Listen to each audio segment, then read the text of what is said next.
हाय, नमस्कार सबका। आए हम जापान एला लगभग 2 साल भए गेलै, लेकिन फर्स्ट टाइम हम ब्लॉग मतलब बनबै ले जा रहल छै, जे कि इंग्लिश, नेपाली, हिंदी आ सब कुछ रहे, लेकिन हमरा मन में ई लागले इन्हें अपन मैथिली में बनाबी कि अपन मिथिला के देखाबी। एठिन का मैसेज अपन कितना तक कभी देता हम मैथिली में ब्लॉग शुरू करिए। तो ये हमार चैनल सबके सब्सक्राइब किया तब नया चैनल से, और फर्स्ट टाइम मैथिली शुरुआत मतलब अपना अपन भाषा और अपन मैथिली के जे छै मतलब प्रमोट करना हमरा बहुत बढ़िया लागे छै। ओहि लागे जे अपन मातृभाषा से हम मैथिली से बनावे ले जा रहल छी।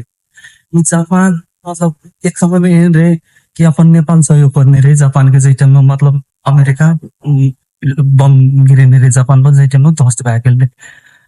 अखन देखू जापान एहन भए गेल छै जे मतलब अपना आर के नेपाल से वर्कर लावे छै सब काम करे ला, लेकिन साल में लगभग 50,000 से ऊपर आदमी आवे छै एठिन, मतलब नेपाली मात्रै। और देश के बात छोड़ दी कि कते बड़का तरीके मतलब फेडरल के छोट समय में। और सफा के गप तो ई जापान तो मत करो कि टेक्नोलॉजी में सबसे बड़ी पूरा मतलब विश्व में टॉप में आवे रही छै।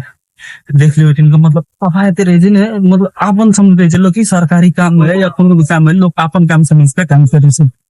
वे लागे के सबसे छै देख लियो रोड आर पर कते सफा कते सुंदर यार। कतो एकटा भोला पैकेट आदमी अपना के नेपाल दे तो भोला थूक फेंक के पूरा घिना देल रहते, लेकिन एते सफा छै कि एठिन के प्रत्येक लोग कोनो भी काम छै तो अपन काम समझ के करे छै। कि सब सरकारी काम छै, रोड छै तो ई फेंक दे छै तो हमर की जाय छै कि एको कोई नहीं समझे छै, सब अपन समझ के करे छै।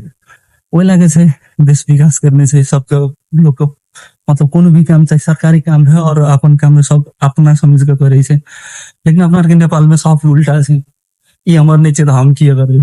तो नेपाल में गलती छै घर के गार्जियन हुई ना छै, मतलब सरकारी सब हुई ना छै तो जनता केना रहते। तो लागे जापान जापान से यार